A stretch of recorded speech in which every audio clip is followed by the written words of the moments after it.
Thanks a lot for the introduction, and thank you for inviting me to the workshop. I'll actually be talking today about how to generate synthetic datasets to kind of solve some of the issues that were just discussed, and more in detail. I'll present our work in creating a model that enables us to generate this traffic, which is tailored to be able to enhance downstream tasks. And I'll try to explain you exactly what I mean by that in my next slide. Yes. And in particular, the background of my work relates a lot on the use of machine learning and AI tools to solve networking problems. In particular, I'm talking about tasks such as developing models for security purposes. In general, I'm a bit less of a security person, but we build a lot of tools for inferring properties of the traffic, and the community has been doing that for a long while. I'm showing here some examples. For example, the security community has been working for a long time, developing tools for performing tasks such as intrusion detection. Then the more general networking community started picking up on these approaches and try to solve issues like classifying network traffic, map it to different types of services or types of applications. We have been doing quite a bit of work in trying to perform quality of service or quality of experience inference by simply looking at the traffic that traverses our networks. And lately, we've even seen approaches to try to replace techniques for fundamental tasks such as routing, and obviously LLMs are the last trend of the types of models that we want to use. Something that all of these tasks have in common is the need of good quality data, as we just said in the previous talk. But sadly, we have a pretty well-known scarcity of quality datasets. And the reasons behind these are understandable to an extent, in the sense that we often talk about the privacy risks that relate to the possibility of sharing our datasets with the community or even like industry partners. We don't want to leak any information contained in these datasets that might reveal, for example, patterns of how our users, if we're a network operator, access the network. Another problem relates to collection costs. Actually gathering data, if you think of collecting network traffic, it might come at fairly significant cost. For example, in amount of storage that we need to actually store this data for long-term processing. And finally, we might even incur some collection risks related to the fact that say that we want to develop our model for inferring an attack on our network. Well, the only way to generate data that relates to this attack is to actually perform the attack, and we might be hurting our own network. It's kind of like a cycle that is complex to break. So all this brings us to the idea of, well, maybe we could use these latest technologies, latest types of generative models to solve the issue. So before we attack specifically that problem, let me say a few more words on the actual types of datasets that are available today that can be used for this task. Normally, there are two categories of network datasets. One category is relates more to profiles of network, general aggregated statistics. A typical tool that was developed and standardized over time is NetFlow, which is a way to aggregate network data in a given time interval, sample it, and provide information over this time sample. Normally, it's throughput associated with the domain that generated this traffic. Another type of dataset is simply collecting the full traces that are produced by the network. These are called pickups. And we use these different datasets to perform different types of tasks. It can go, as I said, towards training machine learning models for anomaly detection, activity recognition, classification, so on and so forth. Or it can go towards other types of tasks, such as, for example, something that I do a lot in my research is try to develop systems to perform certain tasks. And the best way to test these systems is to inject traffic and try them on realistic traffic that was previously collected. and a lot. So I'm saying this because the existing types of approaches that enable us to create those data sets, if we want to generate them in a generative manner, kind of fall short of our needs. And I'll try to explain you why. There are two main broad types of generative approaches that there exist in the world today. The first one is not generative in the AI sense of word, but it's more in the typical approach that was used over time by our networking community, and that's the use of simulators. So think of NS3, one of the most typical network generators, simulators, sorry. They're very flexible. They're very good because they enable us to, they plug directly into the simulators that we use for testing our software.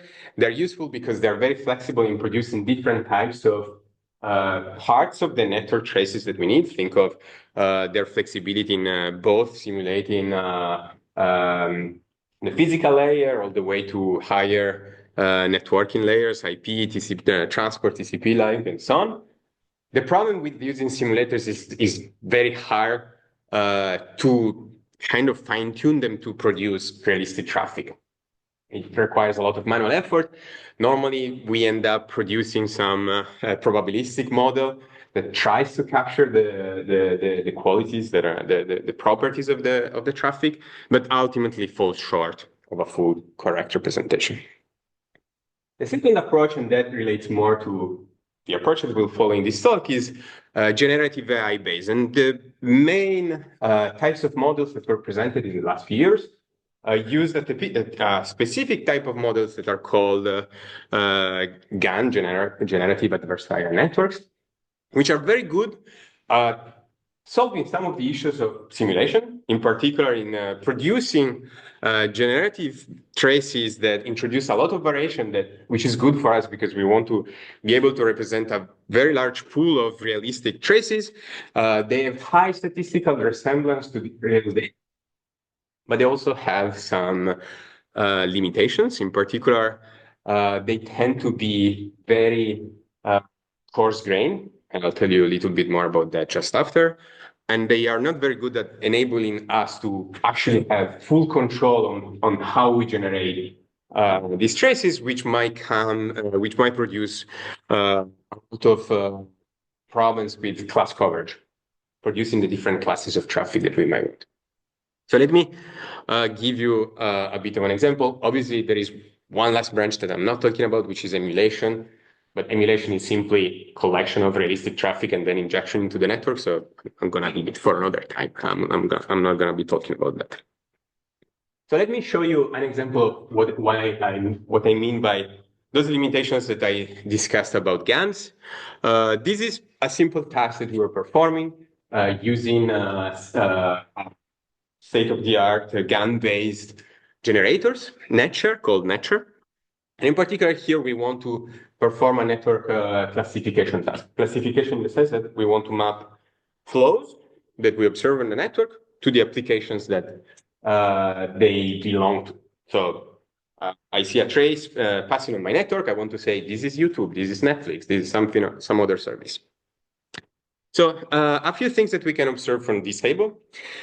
The first one is that independently, that if we use the synthetic data that is used on that is produced using NetShare, we are already seeing some performance issues. So the first row that is highlighted in the red box is the precision of the model that we can get if we use NetFlow data. NetFlow is this time interval aggregates that I discussed before. We can see that if we use like a random forest model to do the classification, using NetFlow real data, this is using real traces, we can achieve 86% of macro level accuracy. Conversely, if we use NetFlow, either by using synthetic data to train the model and real data to test it on, or we use real data to train the classification model and synthetic to test it on, independently of which direction we go, performance will fall. And this is because there are two problems. One is that NetShare in general is not very good at catching the variety of the properties of the traffic that we want to explore. And the second one is that NetFlow is actually fairly limited in providing us information that is necessary for performing the specific task that we want to do, which is traffic classification. And so, and the way to best capture that is what happens if we actually use raw traffic data. So we use the actual packets and we inject them, we use them as input to our model. In this case, we're using an SVM model, but we could use random forest as well. And if we actually use the raw traffic itself, the bytes that we collect from the traffic, we can actually achieve much higher performance. And that is because the vast majority of modern classifiers actually use this approach because it's much more powerful in performing the task. But NetShare is not capable of producing this level of granularity, not capable of producing the actual packets that belong to the trace that we want to generate. So we ask ourselves, can we achieve a better compromise? Can we achieve a better way of supporting these downstream that we want to performing our networks? And that's where our solution, NetDiffusion, comes into play. The fundamental idea relies around the ability of having an interactive generator to produce network traffic. Interactive in the sense that if you think of ChatGPT, well, that's kind of the idea. You have a text field. You can say, I want you to generate me a YouTube traffic trace. And that's exactly what we try to do. And in particular, a text to traffic synthesis paradigm, where text to traffic is what I described, a request and a trace that is produced. And the way we achieve this is through a 3-step pipeline that relies on an image-based diffusion model to achieve this approach, achieve this goal that we set.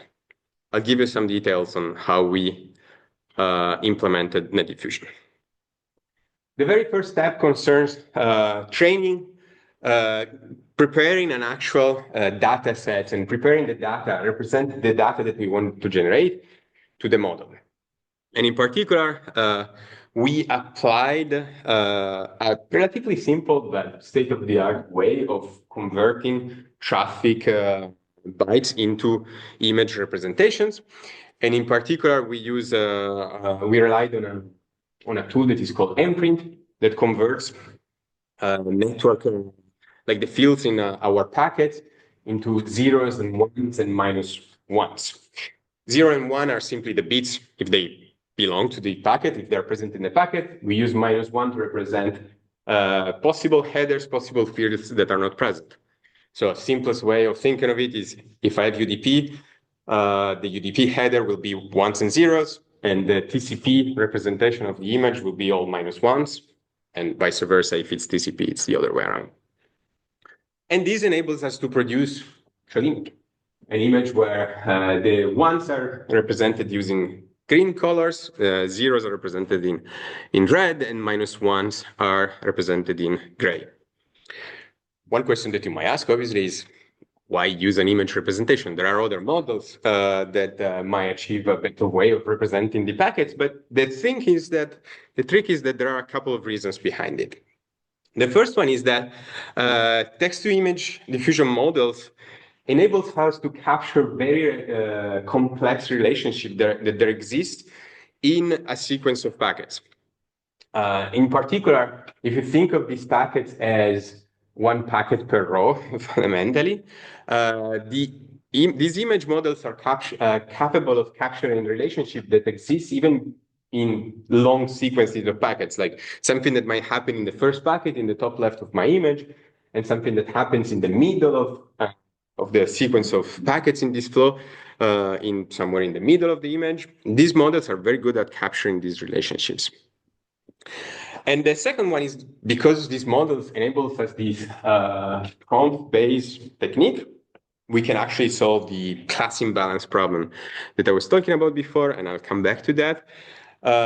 And this I kind of just covered, which is the inter-packet relationships are captured by these models. Obviously, we need to create the model.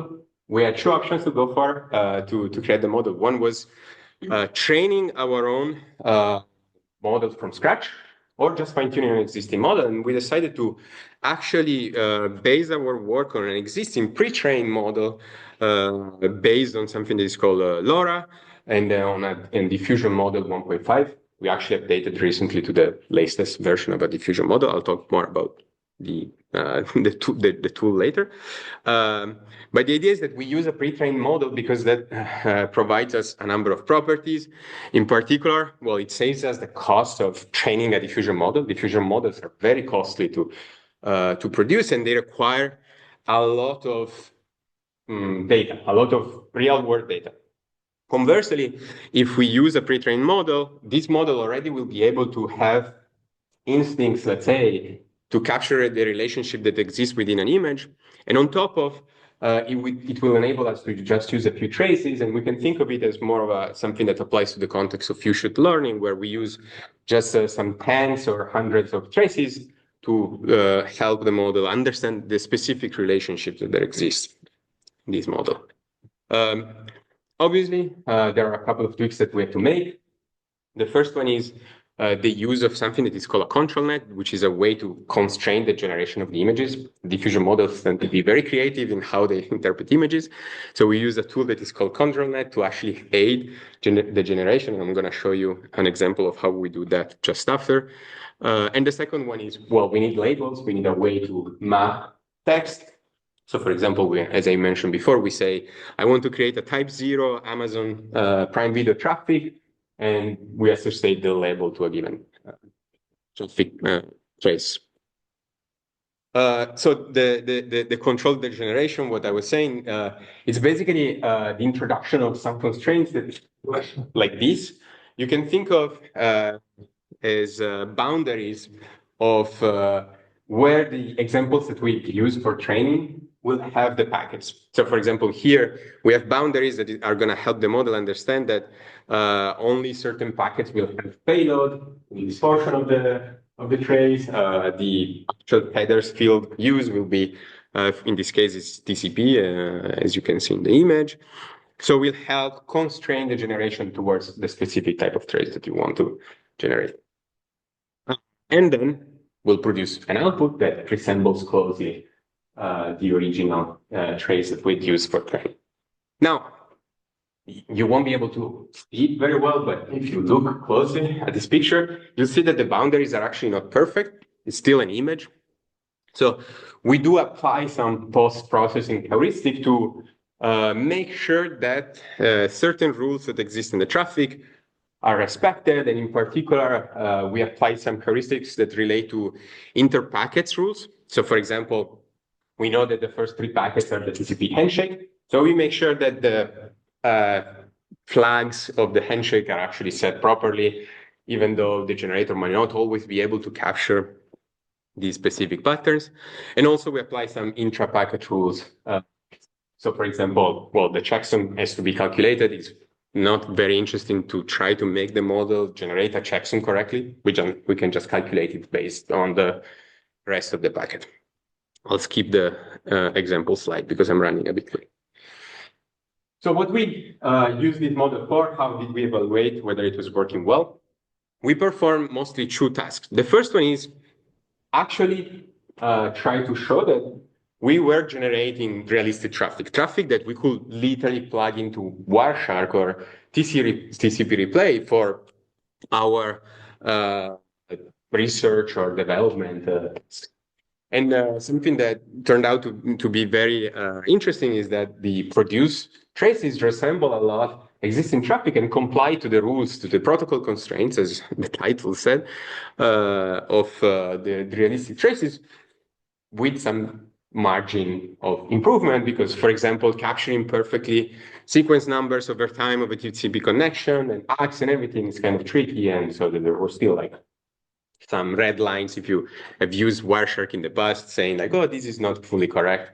So there is space for improvement, but it was already performing very well. And more importantly, what we observe is that these generated traces were helping us in actually achieving the downstream task that I mentioned before.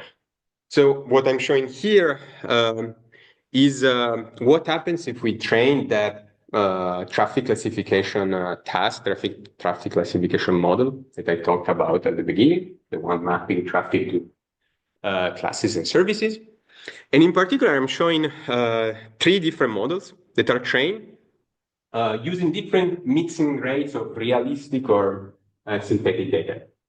In other ways, if you look at the bottom left, at the x-axis, towards the left, we have what happens with the model if we train it completely with real data and test it on real data. So testing is always on real data. That's where we want to use our classifier. Training can happen with 100% of real data. That's the 0. Around 100% of real data, or we start introducing some percentage of synthetic data to the data set that we use for training. And what we can observe is that actually with NetShare, as originally seen, performance is already fairly lower, even with 100% of real data.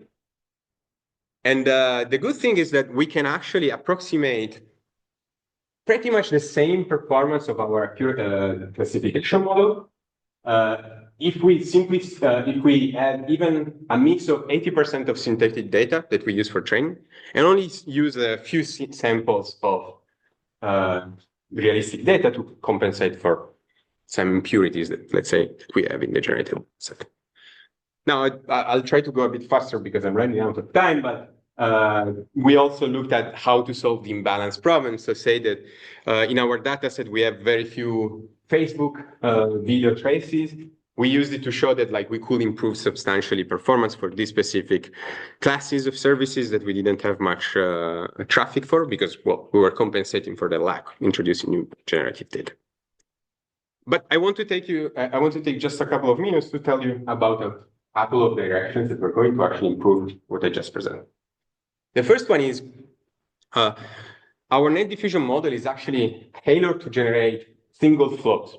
So that image that I've shown you, it's a single flow. But if you know how a network application works normally, again, take the video as an example, these applications tend to have a collection of flows. And it's very hard to capture them with NetDiffusion, mostly because of the limitations of the amount of data that you can include in the image. Images have a fixed size and you have a limit on how much you can improve. And something that is particularly to me, because I've been working on that problem for a long time, is quality inference. So for example, detecting what is the quality of a video flow, of a video stream from traffic. And these type of tasks are not supported. And the second one is that something that is very true for the AI applied to network community, but in the space of generative AI specifically, is particularly true, is that we kind of lack a way to, in a standard fashion, evaluate how well these tools work. So we had to develop our own protocol of evaluation, but in an ideal world, we'd like a standardized way of performing this task. So a couple of words on where we're going with all this. The first one is we're developing a kind of like a second generation generative model, which is called NetSSM, which now uses stateful space models for generation.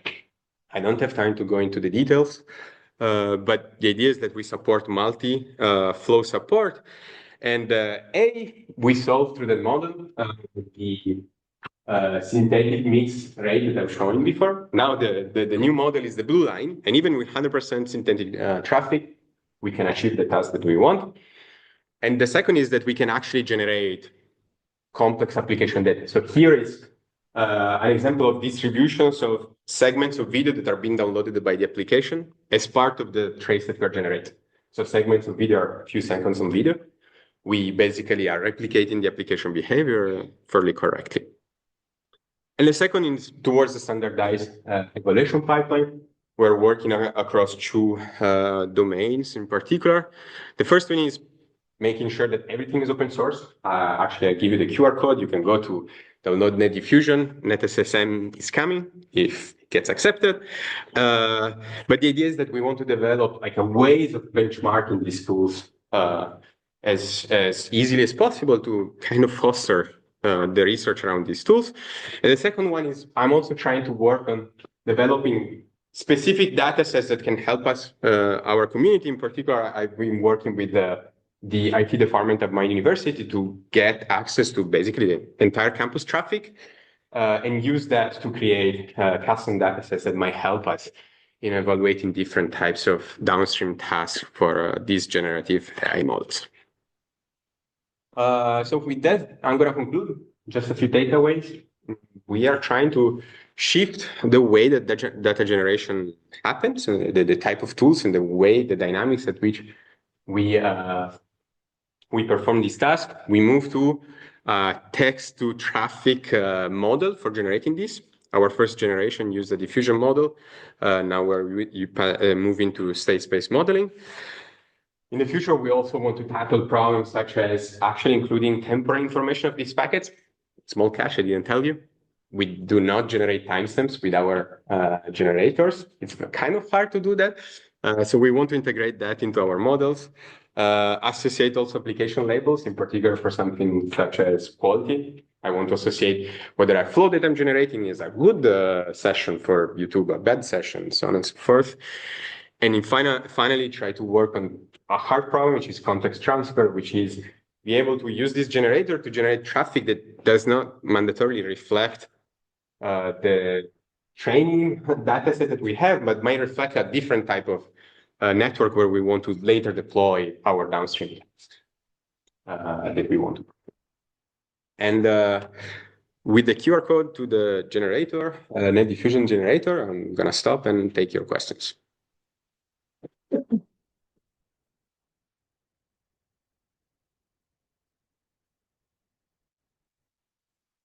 Questions in the room? Yes. First, the ones that have not asked questions. Yes. Thank you for your talk. Just a quick question is because you say that you introduce some heuristics to be sure that the email consoles the flows as a type of threads. And you say that when you check in Wireshark, you see these red lines. And I was wondering why you did not try to use the Wireshark rules directly to generate the heuristics.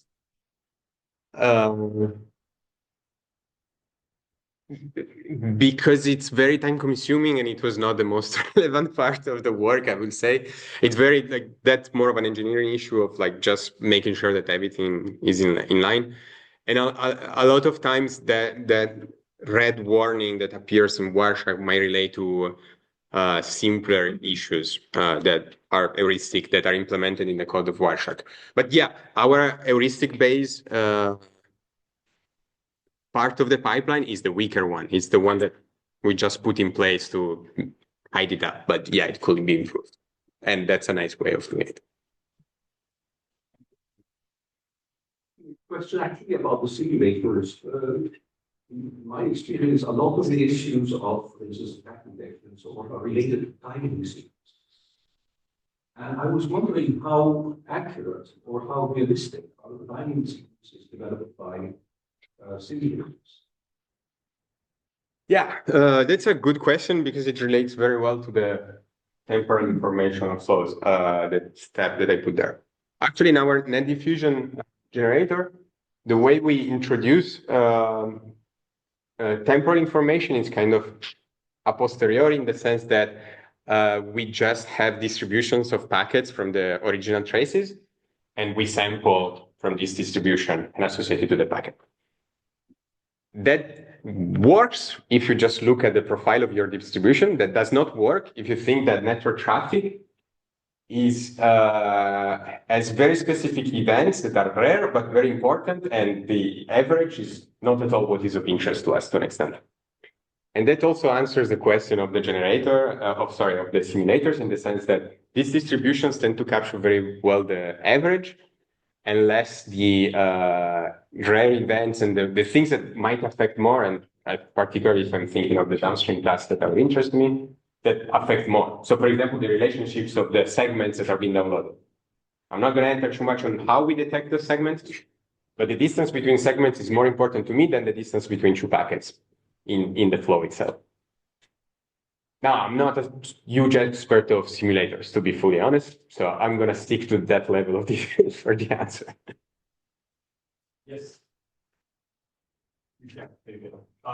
Thank you for the talk. I also have a question that is kind of in line with the first on the difference between what you generate and what are the actual properties of the flows and stuff. Your post-processing that is supposedly applying some field of knowledge and expert knowledge on the flow doesn't seem to change that much the accuracy on your plots. Yeah. So, I mean, how could you explain that? Because supposedly it should loss if your heuristics are good. Yeah, no, I mean, depends. Depends on the downstream task. And I'll go back to the plot that you're referring to. I mean, I could take this one, it's closer.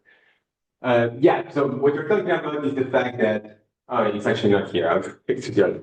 That orange line that is there, here, if you look at the difference between the red line, the circle red line, and the orange circle line, they are kind of overlapping. So the reason is mostly because of what is used as input for these classification models. And oftentimes, sequence numbers, for example, are not very important to traffic classification because a sequence number is generated randomly. The machine that generates the traffic just picks a number randomly for reasons that are not part of this discussion. So those sequence numbers are actually not that much of interest to the model. So even if they're correct or they're wrong, they won't affect the precision of the model. Conversely, certain types of things that are very well captured by the generator, in particular the relationships across multiple packets, those are the ones that are important. And that's also why we didn't spend as much time, and that's the answer from before, on the post-processing, because it was more interesting to us per se for this downstream task that we were doing. But it's a matter of what are the properties of the traffic that are useful to the model. It might be a lot more important for other types of tasks, for example. Maybe an attack model is very dependent on sequence numbers, and it's going to perform terribly without post-processing. Last question. Yes. Yes. How do you plan to use generative AI? You mentioned that in your slide. It's a match. Oh yeah, a diffusion model is generative AI model. So this is generating traces is basically based on the generative AI models. So a diffusion model is a type of model. State space modeling is another type of generative models. There are competitive GANs are generative models. All these are classes of generative models, basically. Okay, thank you very much, Francesco.